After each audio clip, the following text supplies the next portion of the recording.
Imagine walking into a bank with a bomb locked around your neck. You tell police you were forced to rob the bank. You beg them to help you remove it. But before anyone can do anything, the bomb explodes.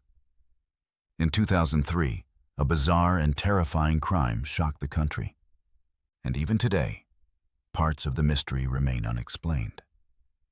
This is the strange and disturbing case of Brian Wells. Who was Brian Wells? Brian Wells was a 46-year-old pizza delivery driver living in Erie. He was described as quiet and somewhat reserved. Most people who knew him said he lived a fairly simple life. But on August 28, 2003, Brian became involved in one of the most unusual crimes in FBI history. That afternoon, Brian Wells walked into a bank. But something about him immediately caught attention. Around his neck was a strange metal collar, and attached to it was a bomb. Brian handed the bank teller a note demanding money. He claimed the bomb was real, and that he had been forced to rob the bank. The teller gave him about $8,700. Brian then walked out of the bank and drove away. But police were quickly notified. Officers located Brian Wells in a nearby parking lot.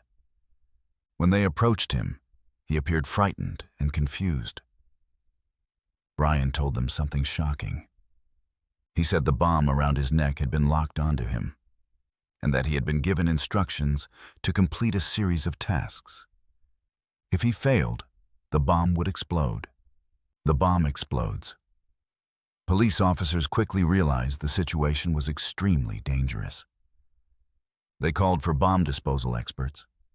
But time was running out. Brian repeatedly told officers the device was going to explode. He begged them to help remove it. Officers kept their distance while waiting for the bomb squad.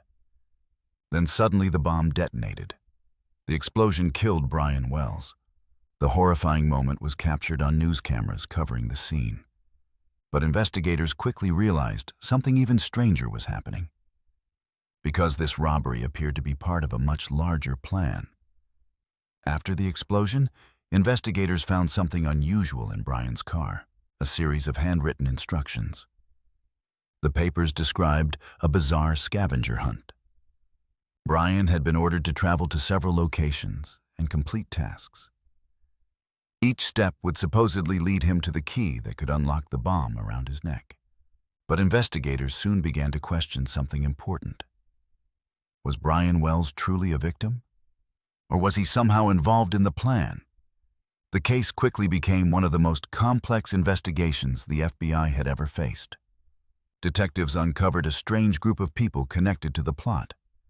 Among them was a woman named Marjorie Deal Armstrong.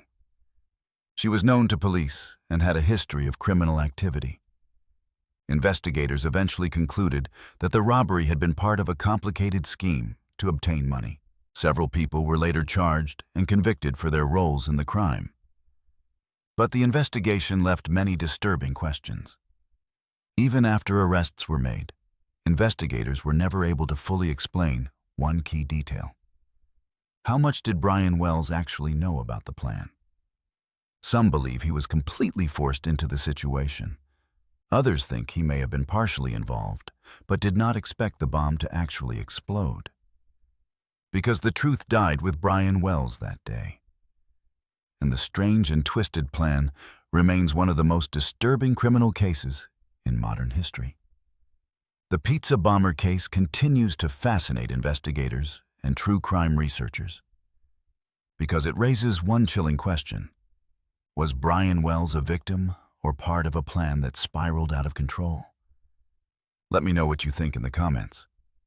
And if you enjoy strange unsolved mysteries like this one, like and follow Still Missing for the full story and more chilling cases, because sometimes the truth behind a mystery is even stranger than fiction.